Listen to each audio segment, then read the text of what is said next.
Well, good afternoon. My name is Jim Andrews. I am Director of Manufacturing here in Cartersville, and today we're at Plant X on Highway 411. And I'm here with Julius Shaw, who has been with our company for 40 years, though he's been retired a couple of years. We pulled him out of retirement and brought him in today to hear the story of Shaw Industries with specific emphasis on how it fits into Bartow County.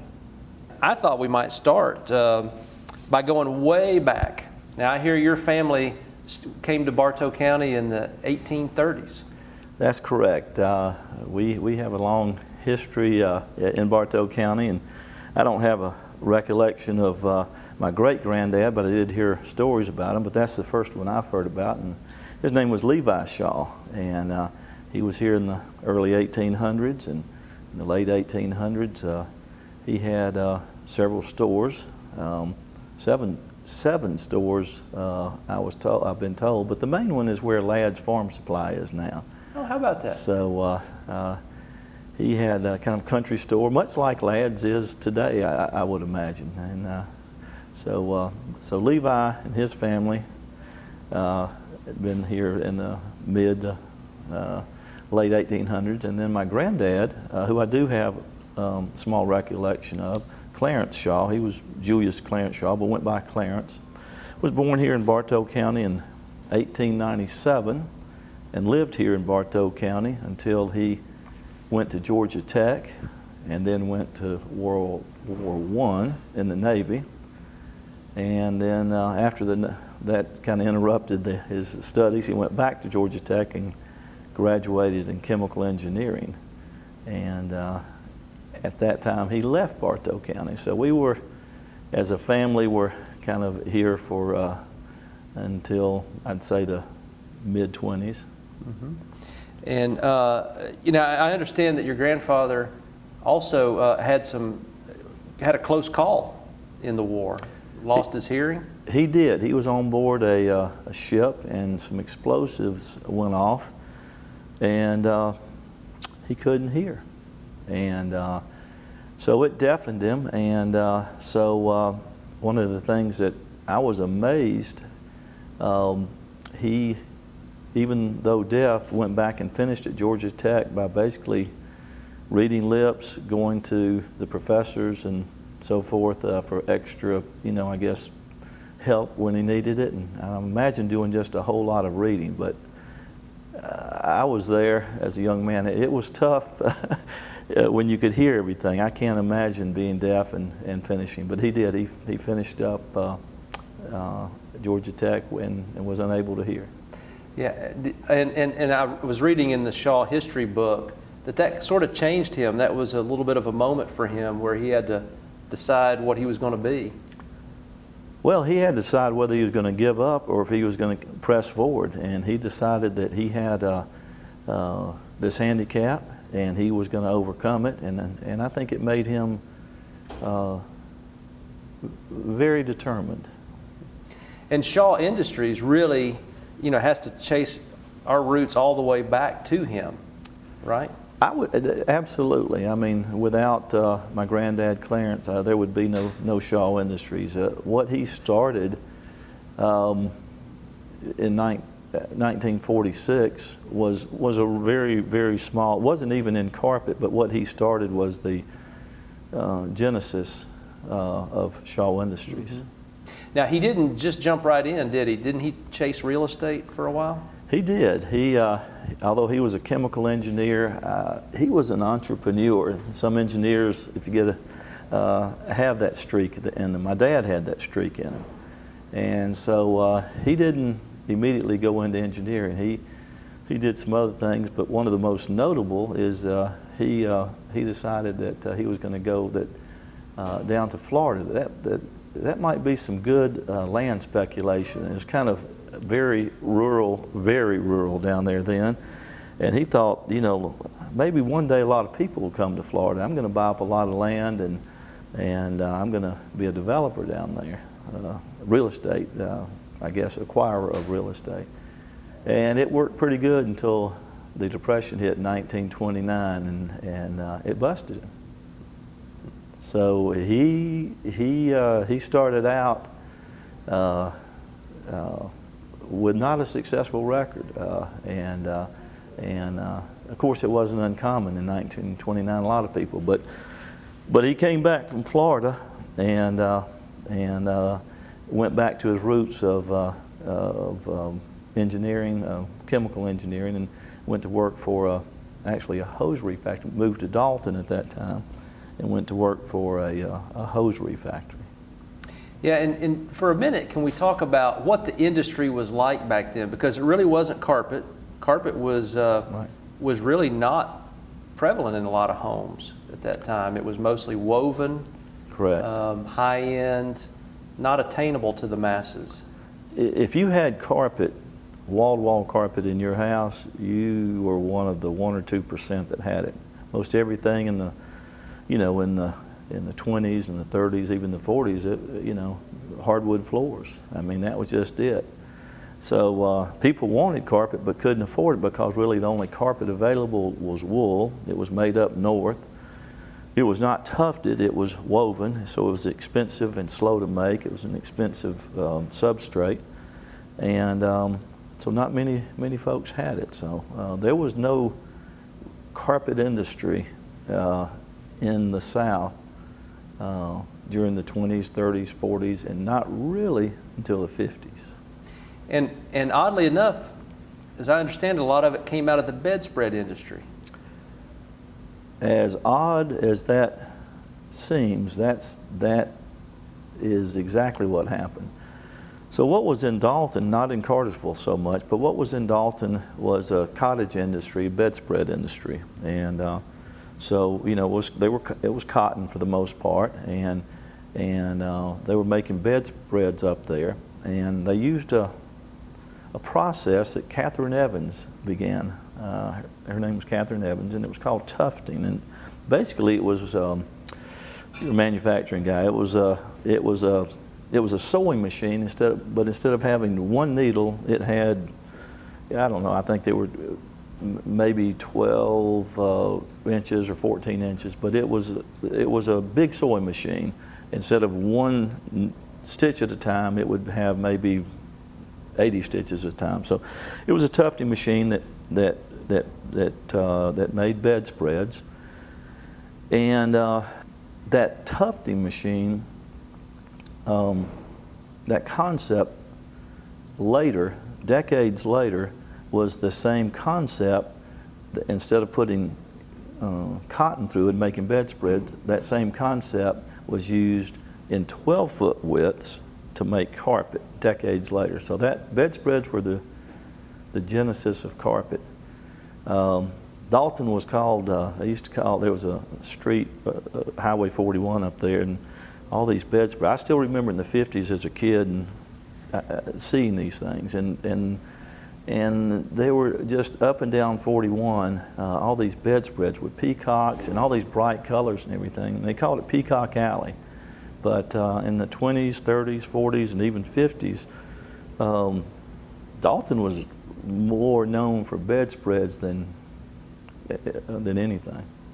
And a lot of that industry, you talked about it being a cottage industry, was really because it was out almost on a milk route at these little homes and little buildings and then little mom and pop operations. Exactly. Throughout North Georgia. Yeah, it was totally, it was just mostly ladies that were trying to supplement income, and they would pick up the material, take it back to their house, make it, bring it back in. And so it was a collection of hundreds and hundreds of people that were working on these things and bringing them back in. So it was, it was not consolidated at all. Now Clarence, when he worked in different places as a dyer and eventually started his own dye operation. He did. After the Depression began and he left Florida, my dad was born, the oldest of the four kids. My dad was born on December 18th, 1929, right? Smack at the beginning of the recession. And so they were living in Dalton, and he was working for I think it was called real silk, and it wasn't really real silk. It was really, I think, nylon or rayon, but no, it wasn't nylon, but whatever it was, I don't think it was silk, but it was a hosiery company, and he was working there. But eventually, the Depression caused lots and lots of layoffs, and so he was laid off, and he ended up moving. I don't know if I think it was in 1930, 1931, to Nashville. They moved the family to Nashville, and he worked for a hosiery company there for nearly 10 years. So basically, my dad and uncle spent the first 10 years of their life in Nashville. The first things he started dyeing were actually the bedspreads, weren't they? Not carpet. Yeah, they were in Nashville for roughly 10 years, I think, till maybe the 1941. And so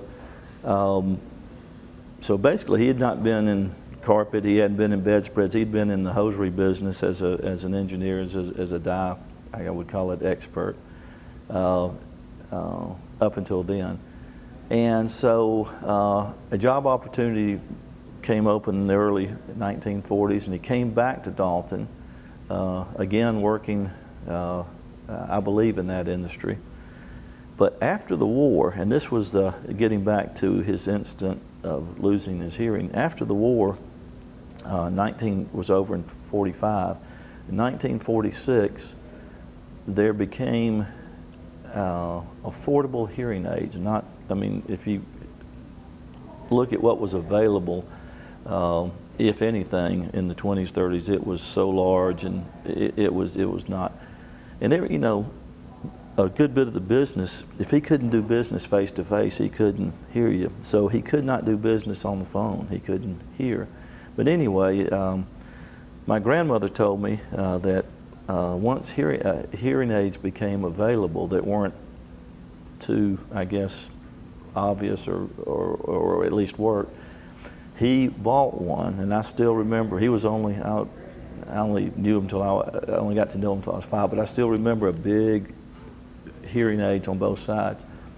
But he was able to hear a phone conversation for the first time in 1946. And he told my grandmother, he says, now I can go into business for myself. So that's when he began a company called Star Dye Company.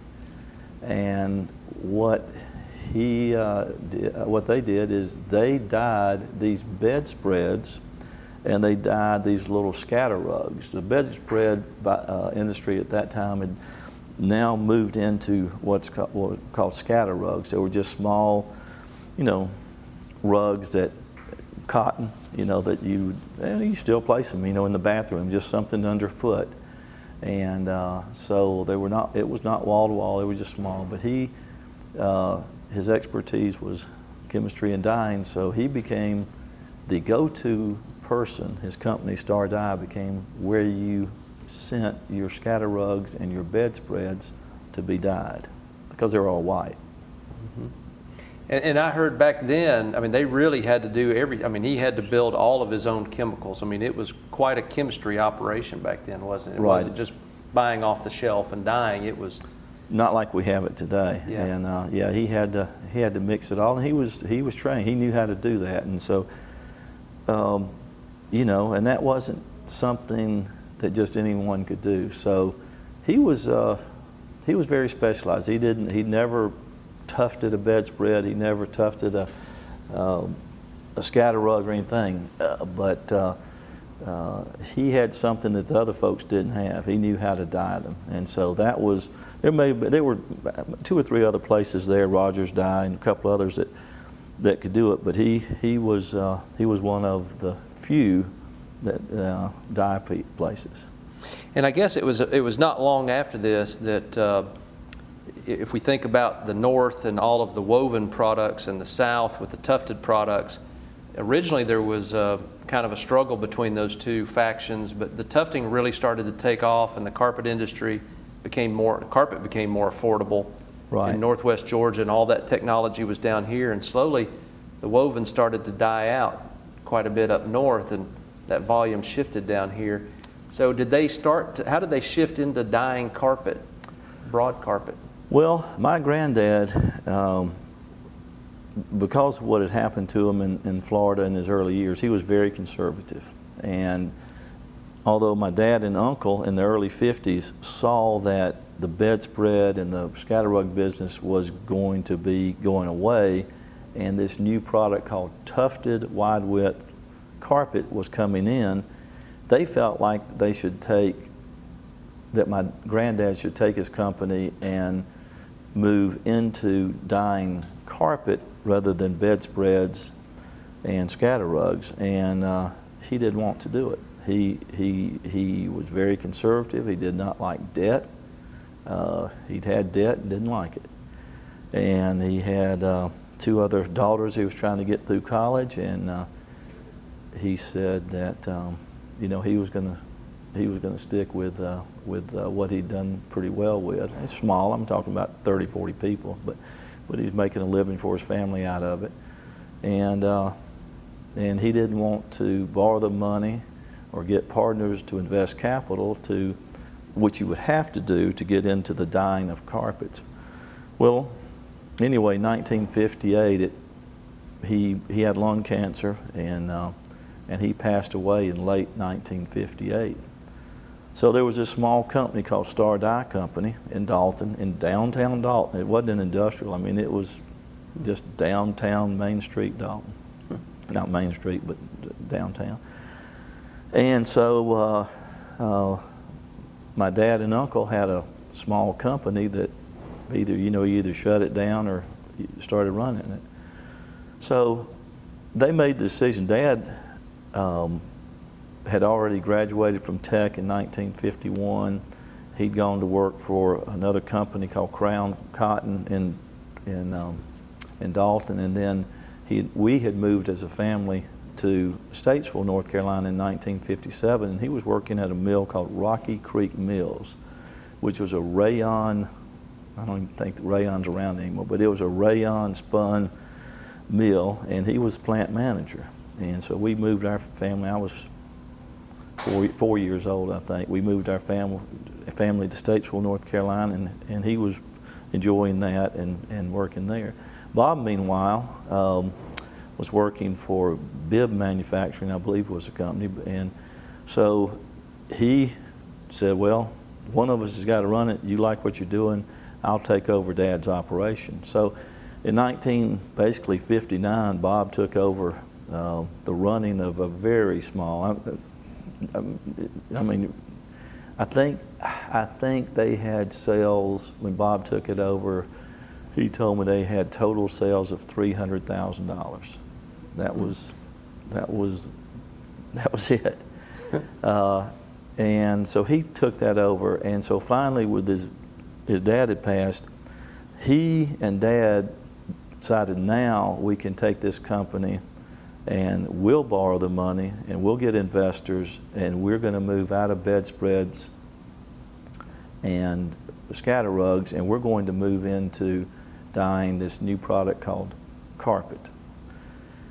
So they renamed the company. It was real innovative, Star Finishing Company instead of Star Dye Company. And they got investors and they borrowed money, and leased, I believe, didn't buy, but leased a plant, then another plant, and they started dyeing carpet.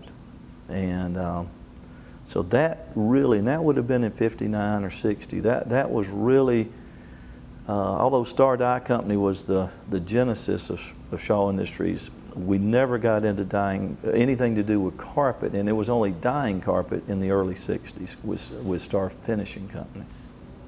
But that was really, I guess, that's where the magic happened in that process, wasn't it? I mean, that's where the chemistry, that's where the art came in. That was, that's really where our first entry into the carpet side of things, and you had 2 young, brothers, one involved on the day-to-day operation, Bob, and one involved on the ownership side and on the finance side. Dad, although he was an engineer, he was a brilliant financier. He understood finance better than anyone I've ever seen. Not many engineers can do that, but he had the knack. And so he handled the borrowing and the getting investors. He was very well connected in North Carolina at that time. He got some investors from up there, and Bob got some investors in Dalton. And they put the capital together and the debt together to create this Star Finishing Company. And so, yes, that was that in a way that was our first entry into carpet. Not making carpet, but continuing the expertise that the family had in dyeing carpet, and so yeah, that was the start. Of course, your dad was getting some good experience at the places he was working too, right? He was seeing other parts of that textile industry. He was in textile, you know, it was big. Textiles in North Carolina were very, very big.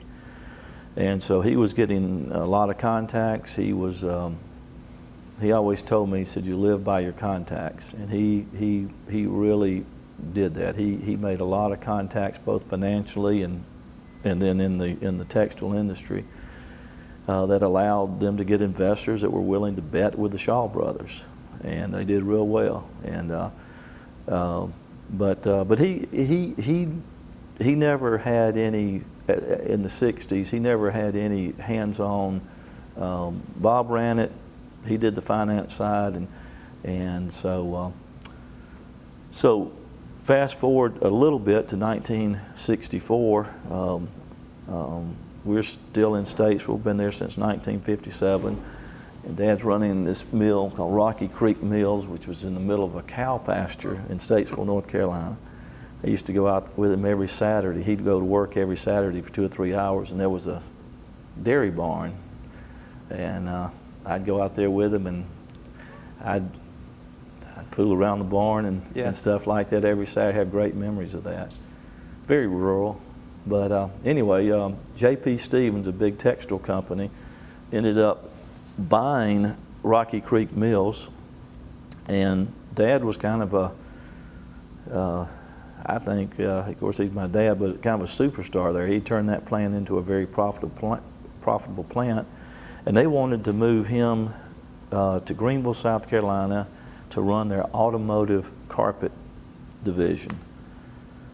And boy, I tell you what, I still remember in August of '64, Dad told the family one night after supper that we were going to be leaving Statesville and going to Greenville. And I tell you what, I cried like a baby. We loved Statesville, and where I was maybe 10 or 11 then, and 11, and I didn't want to move. But we moved in October of '64 to Greenville, and he ran the automotive plant for J.P. Stevens, and we lived there from October of '64 until July of '65. It was only about 9 months. But then, and this is where I think we're going to kind of move into Shaw and in Bartow County. Then in July of 1965, he was contacted by Dan River Mills and said, Bud, we'd like for you, we have a small mill in White, Georgia. If you really want to pinpoint where Shaw started in Bartow County, it was in White, Georgia, a place called Kingston Mills, and Dan River was going to join the rest of the crowd and start making carpet, and they were going to make it in that plant and wanted Dad to run that plant. So in July of 1965, we moved from Greenville back to Bartow County. So the Shaw family, at least our portion of the Shaw family, returned to Bartow County after 40 years. And to White, Georgia. We lived on 16 Grandview Drive in Davis Subdivision in a 3-bedroom house, maybe 1,400 feet, no air conditioning. and it was wonderful. I started 7th grade there and loved it. So that's how we got to back to Bartow County, and that's and so. Now, how long was it Dan River? Was he there very long?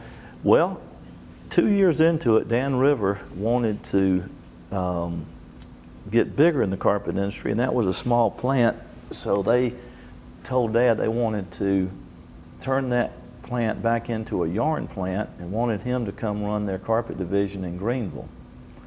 And he was not interested in doing that. Or they said he could run the yarn plant here because they were going to take it from carpet and put it back in yarn. He said, I've already run a yarn plant for 15 years. I'm not interested in running a yarn plant. I'm interested in getting into carpet. And so he turned them down on their offer, and he decided that this was the time that he was going to start a carpet mill himself. So in 1967, he would have been 37 years old then. He struck out on his own and started a company on Old Mill Road, where it's Plant 62 now, called Sabre Carpets, S-A-B-R-E. And Warren Sims named it Sabre Carpets. I won't go into it, but anyway, they were looking for a name, and he happened to see a sabre on the wall, and they said, well, leaders all have sabres, so we're going to call it Sabre. So we started a company, they started a company called Sabre Carpets.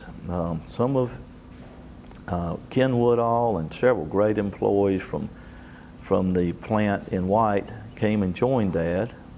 We had one Heister and I think 2 Creels, and I used to love to go down there on Saturdays and unplug the Heister from the battery and drive the Heister around as a 12-year-old. I'm sure OSHA wouldn't like that now. But anyway, it may have had 12, 14 people there, and the offices were on 16, that's where the plant was, but the office was on 16 Irwin Street, right across from Harry White's office right now.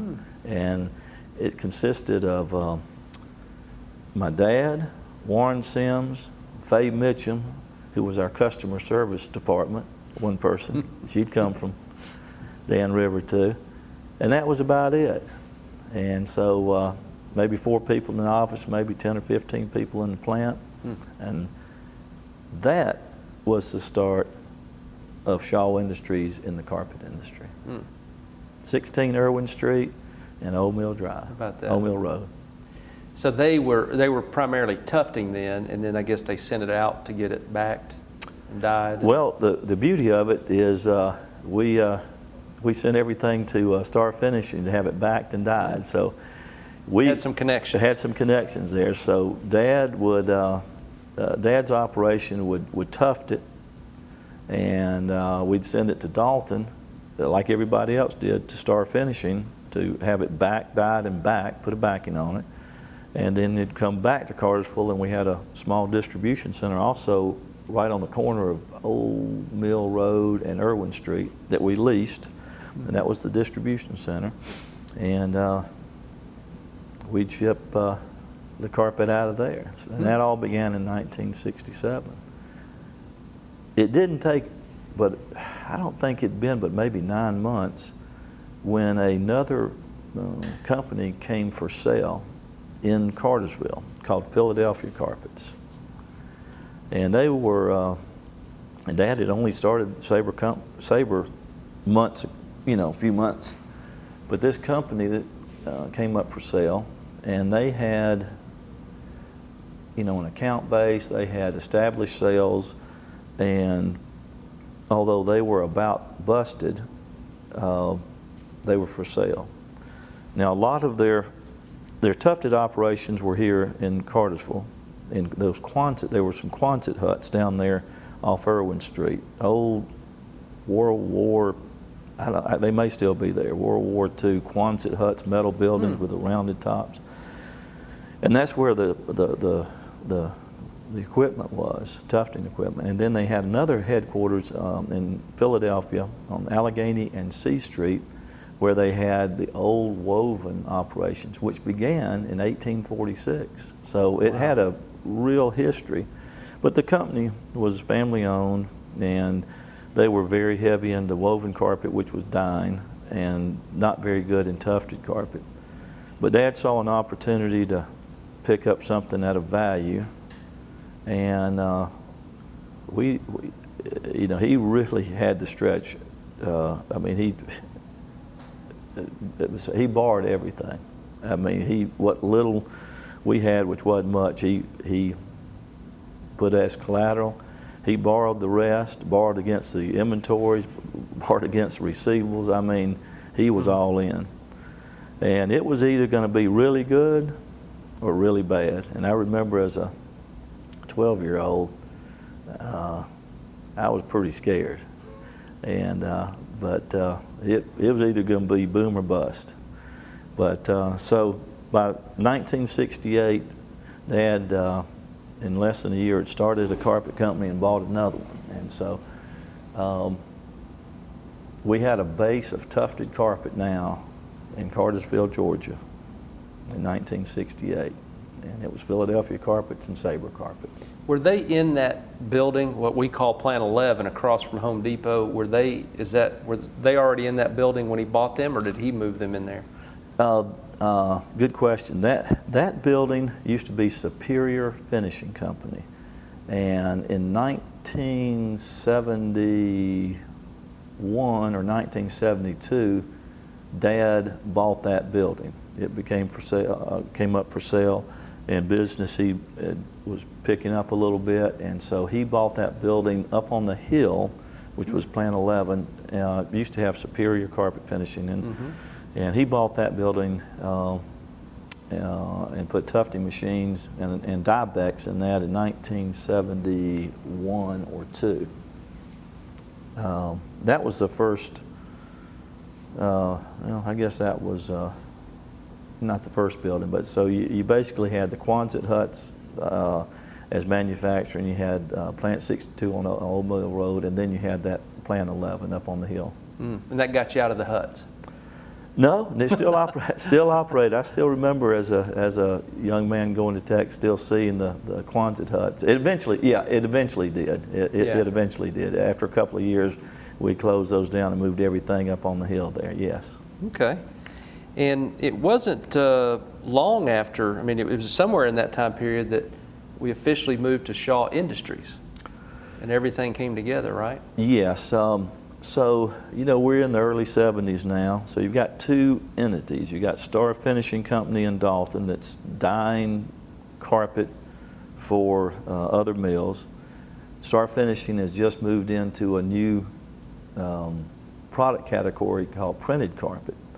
And so not only are they dyeing carpet, just whatever the colors, but they're printing carpet. And there was a company out of Germany called Zimmer that it would come out with a Zimmer printer. And Bob, printed carpet back then was residential. And as hard as it seems, as it is to believe now, one of the biggest products was kitchen carpet. I don't know if anybody knows, but I mean, it was big. People were tired of linoleum or whatever was on the floor. This was soft. It had pattern to it. The patterns mimicked most of the linoleum patterns, but it was soft. And it was just the end thing. It was like bell bottoms or something. It was the end thing. But I tell you, printing level loop carpet in the late 60s and in the 70s was like printing money, because we had one of the few printers. And we didn't have any distribution. We weren't selling direct, but we were manufacturing printed carpet and then dyeing conventional carpet at Star Finishing Company, and it was good in the late 60s, early 70s. So you had that going on in Dalton. Then you had a completely different operation going on in Cartersville, which was Philadelphia Carpets and Sabre, and that's where the carpet was being made. None was being made in Dalton. All we were doing is printing or dyeing. So it continued as two separate operations through the 60s and up until 1977. Now, meanwhile, I'm going to back up for just a minute. in order to buy these Zimmers and in order to kind of get out of some of the debt that Dad had gotten into in acquiring Philadelphia, and in order to build inventories and get out of factoring and move into your own receivables. In 1971, we took Philadelphia Holding Company, which was the carpet side, and Star Finishing Company, and made one company and called it Shaw Industries. And in 1971, we took that company and went public and had an initial stock offering on the American Stock Exchange in 1971. So it was a really small company, but Wall Street was looking for, you know, that type of thing. IPOs, they still are. They make a lot of money on them. And we needed kind of some financing, and Dad thought the best way to get that would be to go public, and so that provided the financing that really we needed to get into those Zimmer printers. And like I said, it was like printing money then. It was just, it was huge. And so to make those investments and everything, went public in 1971. So the first time Shaw Industries' name was ever used was in 1971, American Stock Exchange. Now to your question too, and so in 1977, you had two separate operations, and it was decided that it was inefficient, and we needed to and I'd come to work in 1976, so I was seeing all this not from the kitchen table anymore. I was seeing it in real time. So in 1977, we moved the headquarters. The headquarters was officially in Dalton. We moved it and built a big office building there, and basically consolidated the two companies into one instead of two separate companies in 1977. Okay. And that started to get into the era about then when you started acquiring other companies and really starting the expansion. Not quite then. What the emphasis was then was vertical integration. What Dad and Bob wanted to do, they felt we needed to be, and you did, to be a low-cost producer. So rather than buying yarn from somebody, then making a profit on it, you put it in the carpet and have somebody else dye it. And, I mean, it was, they felt like the way to become a leader in a very diversified industry was to be a low-cost leader. So they started using some of the capital from the going public and borrowed some more money to buy yarn mills, so that we were making our own yarn.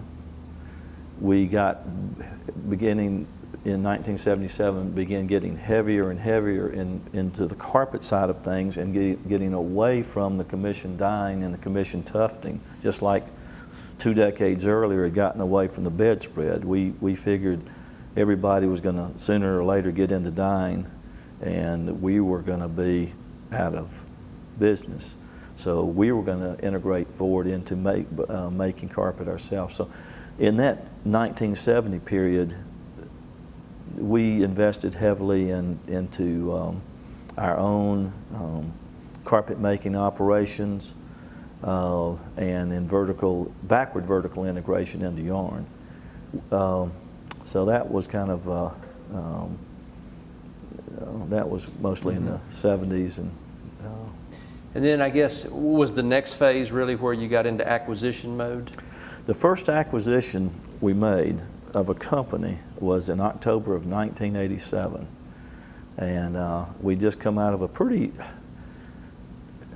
if you look back at economics, you look at the history of our country, the 70s was a very tough decade in business, not that good. And then from 1980 to 1983, there was you can call it a recession or a heavy recession, or it was very tough for those 3 years. So, the industry wasn't growing that much, and it was a tough economic time, especially 80 to 83. But in the spring of 83, it's just like blue sky came out, and it went from bust to boom, which basically lasted for 20 years. It was a huge run economically for our country. So anyway, in 1983, things, my dad used to say, the south wind began blowing out our back again. So the economic south wind was blowing, and business was good. And we began the idea of consolidating the industry. So in October of 1987, we bought our first, I guess, outside company and began to consolidate the industry. So you had a company called Cabin Craft that was owned by West Point Pepperell, and West Point Pepperell was a huge textile mill, but they weren't doing very well in the carpet industry. They'd gotten into it, and a lot of people had back then, but it just wasn't making any money. And we bought it for a song. I mean, we bought it for like 20 or 30 cents on the sales dollar. And that was the beginning of what I'd call our acquisition years. And in 1987, we purchased Cabin Craft, or from them. That is, by the way, is how we got Stratton Carpets, and that's how we acquired Plant 13, which is on West Avenue. So that came with the deal in 1987. So there is another Bartow County plant that came through that acquisition. Anyway, 1989, we bought Armstrong's Carpet Division. 1991, we bought Salem's Carpet Division. 1991, we bought Amico Fibers. And I mean, it was an incredible run for the company. And meanwhile, even more importantly than buying companies, we've decided in 1983, and this was huge, this is maybe one of the biggest decisions Shaw Industries ever made, is that we were not going to go through wholesale distributors to sell our product. We were going to go straight from the mill to the retailer. Beforehand, everything went from the mill to a distributor to a carpet retailer. And we said that's inefficient. And so we had the capital to put extra inventories in, put warehouses all across the country, to put a trucking fleet out, to put a sales force out, to finance our own receivables. I mean, we had all the, you needed all that or you had to go through wholesale distribution. I mean, you had to have all those inventories and receivables and salespeople and trucking and everything. So we invested, I mean, a lot of time and money, and it was a big gamble. Nobody had done it yet, but we began that in '83. So we were the first mill to go straight from the mill to your local retailer, door to door. So between that and acquiring companies, we hopscotched the industry. In 1983, we were not even, maybe in the top 4 or 5. By the time we got to 1993, we were the world's largest carpet company. And by a pretty good gap. It was not even close. Yeah. Now it was about that time too. In the I guess it was 1989. We got into carpet tile here in Bartow County. By that point, Bartow County was pretty much our commercial operation. That's correct, and I think it's good now to come back to Bartow County. And so we had all these carpet operations in Cartersville, and yeah, early on they were residential, and so we began specializing, as you said, in the late '80s, whatever. And what developed is that basically Cartersville became our commercial carpet operation. And yeah, it was in the late '80s, this product called carpet tile, which is, instead of having broadloom carpet, is you're putting it into backing, have a backing on it, and you're putting it in whatever it was, 18 by 18s, 36 by 36, whatever the size was at the time. That's changed. But it was a new product, and it was a new concept, and we were going to try it, and along with others in the industry. So yeah, it was around '88, '89 that we started moving into the carpet tile, and I believe it was in a plant that we had over there behind the Cartersville Country Club. Is that where it was? It's over there by the Industrial Park Road, I think it is, over by the old Lever Brothers. I'm not sure what's there now. Off Bishop Road over there. Yeah. In a leased building, I think. But so we that's correct. We were moving into into carpet tile, which was the harbinger of the plant that we're in now. And I don't know if anyone knew how big it would eventually become, but it is one of the biggest divisions in Shaw Industries. It is certainly one of the most profitable, and we are the industry leader in that as well right now, as you know. But long story short, Bartow County and our plants in Bartow County became we were specialized in the commercial side of things now in Bartow County. And talk a little bit about maybe, I guess, the size. I mean, we've got, in terms of the facilities and the people here in Bartow. Well, in Bartow County now we have 4 manufacturing plants. We're in the biggest of them here, Plant X or Plant 15. I think, I don't know if we still We go by both. We go by both. So we're in the biggest of it. It's carpet tile, and this plant was built. We began building this plant in 1996. James Jarrett. I remember James Jarrett came over to my house, and my dad was there for a meeting, and he wanted to talk with Dad about getting the board to approve, the Shaw Industries board to approve a really large capital expenditure. He wanted to build this plant, and it was hundreds of millions of dollars. And he wanted to, he came to Dad, and James and I were roommates at Georgia Tech, and so he knew our family well, and he said, I want to talk to your dad. So he told Dad, you know, I think it's a lot of money. I know it is, but I think it's the future of commercial carpet. And Dad said, James, I'm going to agree with you on that. We'll get it passed, and they did. So this plant began construction in 1996, and we've been adding to it until we finally couldn't add to it anymore. And the business was so good, our carpet tile business, is I guess 2 or 3 years ago, broke ground on a new carpet tile plant in Adairsville, and as I understand, after 2 years, we're already ready to expand it also. So we have 2 carpet tile plants that are unbelievably successful. We have the plant we talked about across from Home Depot, that plant 11 and 12 that are one plant now that are here.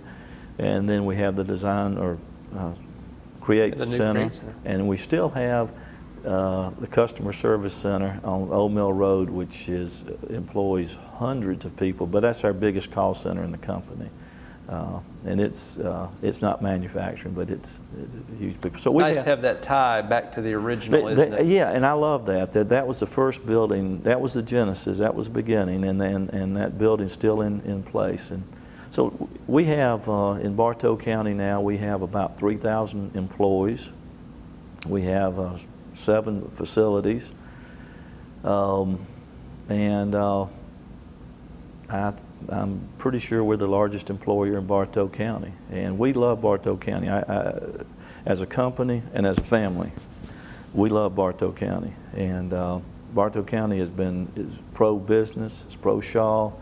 And when we looked to build a new plant, which we did, we put it in Bartow County. They've worked great with us, and I think it's a great partnership between Bartow County and Shaw Industries. We're both good for each other. We love Bartow County, and it's been so good for our family and so good for our company. So we have 3,000 employees here. We'll do, in the commercial side of things, which is basically Cartersville, Bartow County, we'll do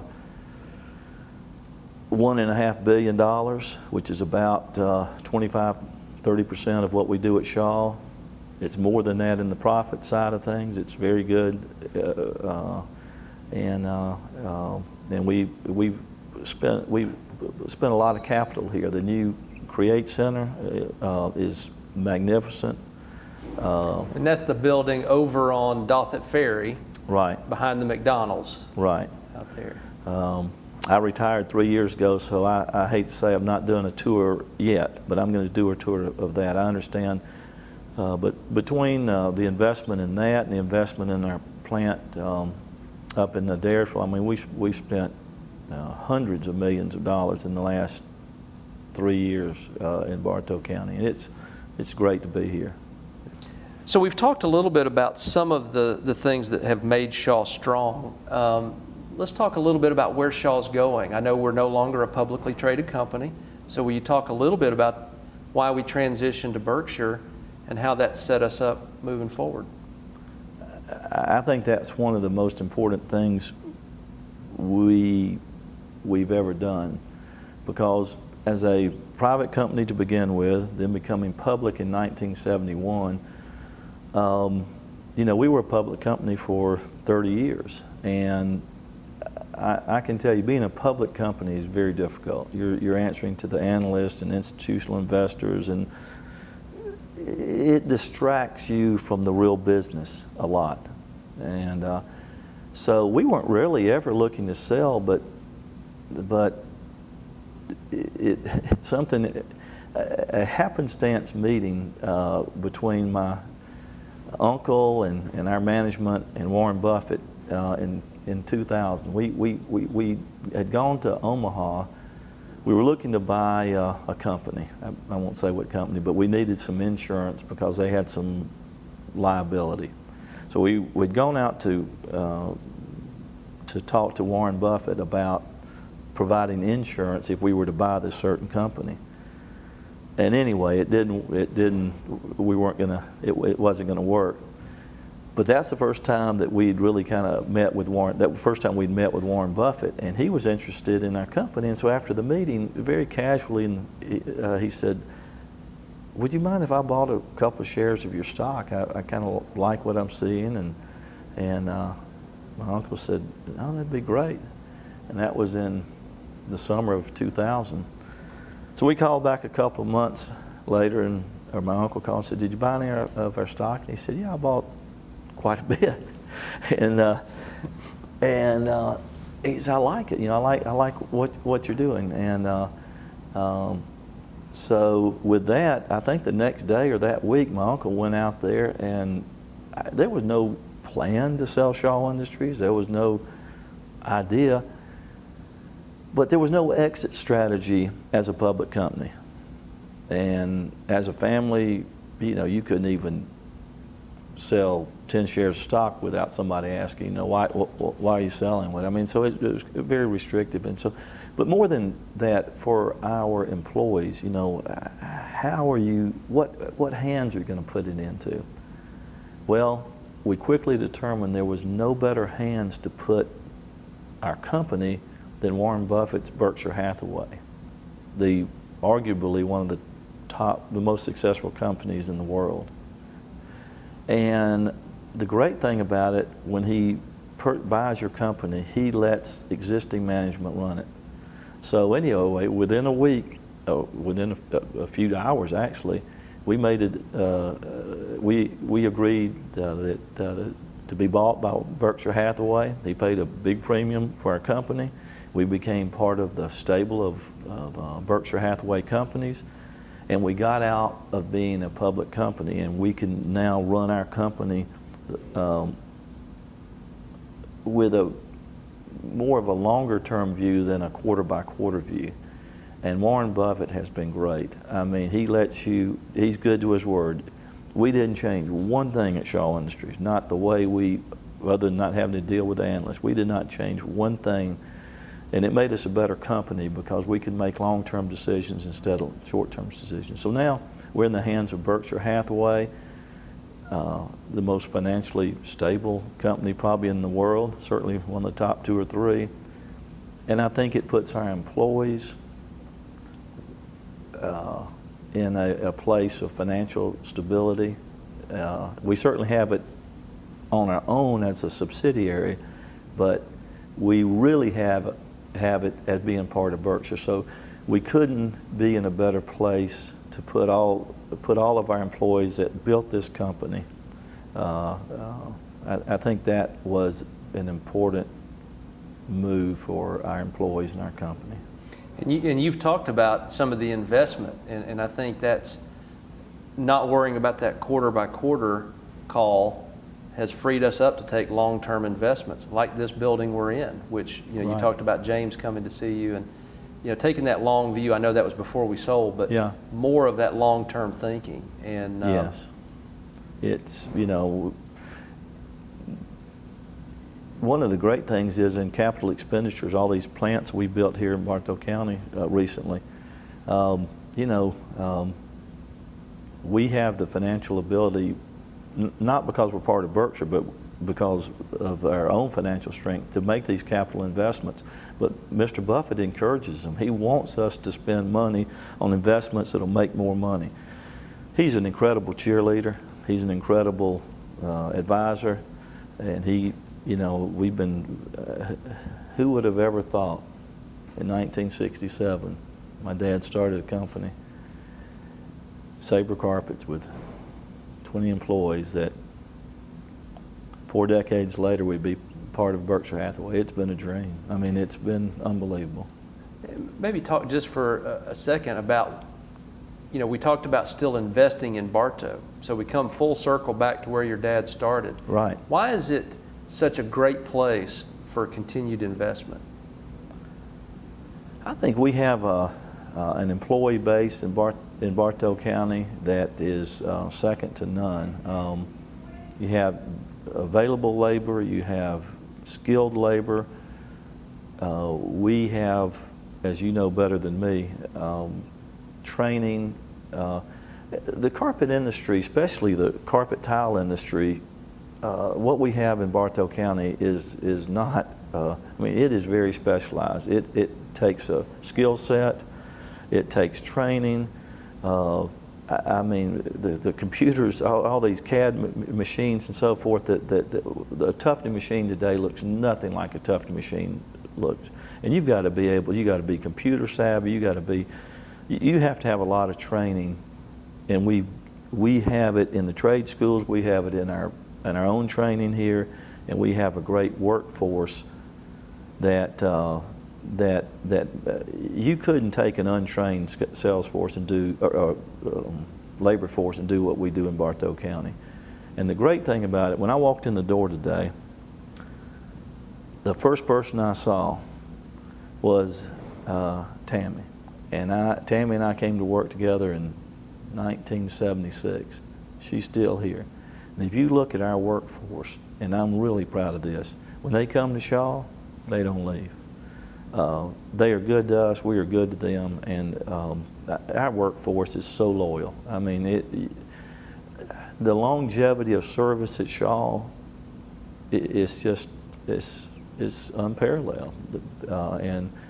And there's a high degree of loyalty that goes both ways, and that's why I think it works in Bartow County. As I was reading on Shaw history, it became obvious to me that from the very earliest days, the employees were important to your granddad, to your dad, and to your uncle, that there was a real strong emphasis on the employees, but also the community as a whole, because it is so tightly knit. Can you talk a little bit about Shaw's role in the community? Yeah, I think one of the most important things in our Shaw culture is giving back to the community, not just in payroll, not just in taxes, not just in capital expenditures for plants, but giving back of not only, you know, money, but of our time. If you look at the role of Shaw Industries employees in the United Way, Big Brothers, Big Sisters, Boys and Girls Club, and I can go on and on, we encourage our employees, our leaders and our employees to become involved in their time. We give them the time off to take time for service projects. And it started with my granddad, it continued with my uncle and my dad, and we feel strongly that if you're going to be in a community, give back. And I hope that and I believe that culture will continue because it's ingrained in us, but actually more than it's ever been. And I'm so proud of the employees in Bartow County and Gordon County and Whitfield and all up and down the I-75 corridor. If you look at who's headed up the United Way and in all of these type organizations, we've had just year after year, Shaw employees step up to the plate, give of their time, give of their money, their payroll, deductions, and Shaw Industries certainly corporately gives too. So I think it's more than just payroll and all the other things we discussed. It's giving back to those communities in other ways too. And I couldn't be more proud of the way our employees take that leadership role. It has been, I guess I'll wrap it up, an unbelievable journey to move here as a 12-year-old and see what has happened. I don't think anybody could have envisioned what happened, and it has just been an incredible journey. And now, 50 years later or so, Shaw's a $6.5 billion company, part of Berkshire. We have 22,000 employees, and Bartow County is a big part of it. Well, that's great, and I really appreciate you being here, Julius. It's been wonderful for me to hear that history of Shaw, even though I lived through part of it. I haven't lived through all of it, and that's been very fascinating to hear your firsthand account, having lived it from a childhood all the way through to retirement, and you've certainly had a good seat to view most of that, and I appreciate you taking the time to come tell us and to put your history on tape for us. Thank you, Jim.